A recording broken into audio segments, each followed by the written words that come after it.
We tend to assume that being smart is a huge advantage to have in all aspects of life, but I actually think it can become a hindrance when it comes to learning how to draw.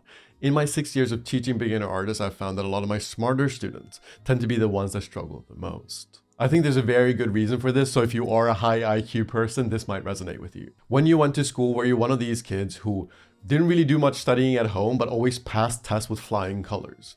If you are one of these students, you develop the habit of assuming that things should come easily to you. As you went through the grades, things just came easily, so you never developed the habit of being disciplined at home because you never really had to be. You would do homework last minute, but you would still get good grades, so there's no pressure to actually work harder at home. This is a very common story for people who are on the smarter end. Because school was so easy, you didn't really feel the need to develop the discipline necessary to teach yourself new skills because all the new skills just came easily. Just paying a little bit of attention in class was enough for you to catch up to where everyone else was. So you got passing grades, teachers would give you praise. Maybe some teachers pointed out that if you put in a little bit more effort, you can do so much better. But you develop this habit and this identity of being a smart person that didn't need to work hard. I am special because I am smarter than everyone and I don't have to put in work. You almost attach your identity to being someone who doesn't need to work hard. Now, for some of you, this identity became a problem later in life. Maybe you went to university and suddenly you had to learn the skills of discipline. You had to learn what it took to learn new skills. You actually had to go home and study.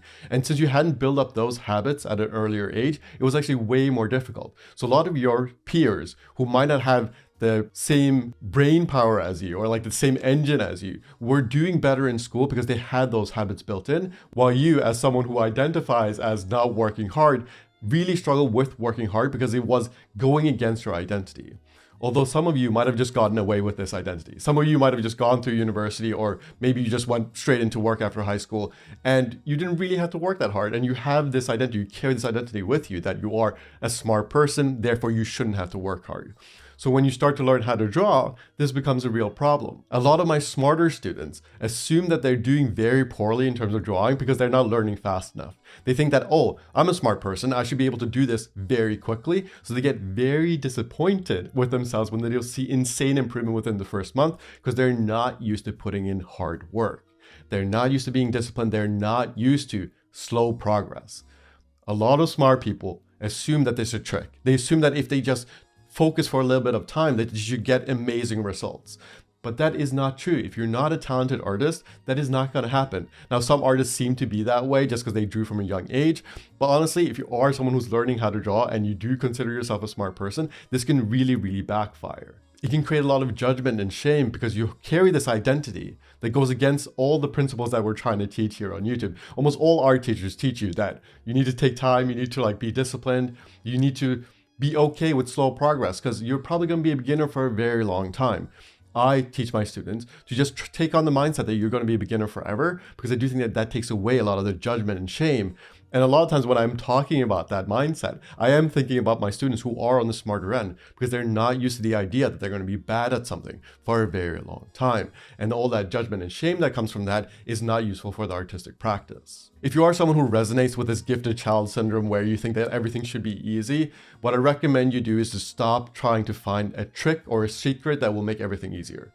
Stop watching videos where people promise you that there's some sort of secret that will make you improve 10 times faster.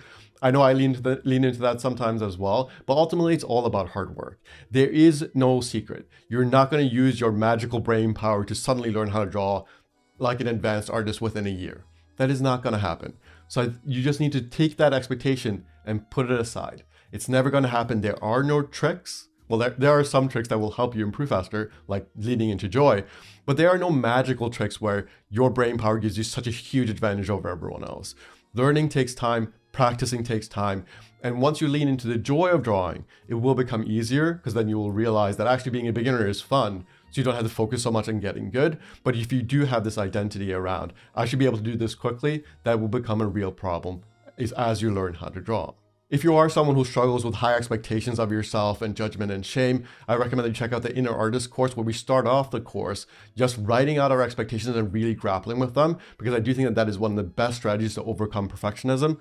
The reason why I talk about this is because this is something I struggled with through my 20s. I kept judging myself for not improving faster. And then now, once I actually wrote it out and grappled with it, like looked at it head on, it was so much easier to realize that, hey, these expectations aren't actually healthy.